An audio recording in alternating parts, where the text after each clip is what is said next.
জাতীয় বেতন স্কেলের স্বপ্ন গ্রাম পুলিশদের দীর্ঘদিনের এই দাবি পূরণের জন্য আমরা গ্রাম পুলিশ সদস্য বারবার স্থানীয় সরকার মন্ত্রণালয়ে আবেদন করেছি, কিন্তু স্থানীয় সরকার মন্ত্রণালয় আইনি জটিলতা দেখিয়ে আমাদের জাতীয় বেতন স্কেল থেকে বঞ্চিত রেখেছে।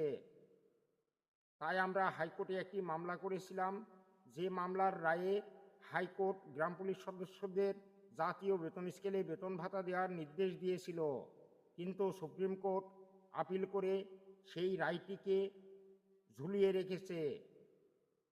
আপিল ডিভিশনের আপিল মামলাটি নিষ্পত্তি করা গেলে গ্রাম পুলিশদের জাতীয় বেতন স্কেলের স্বপ্ন বাস্তবায়িত হয় এবং তাদের দীর্ঘদিনের যে আকাঙ্ক্ষা, দীর্ঘদিনের যে প্রত্যাশা, সেটি পূরণ সহজ হয়।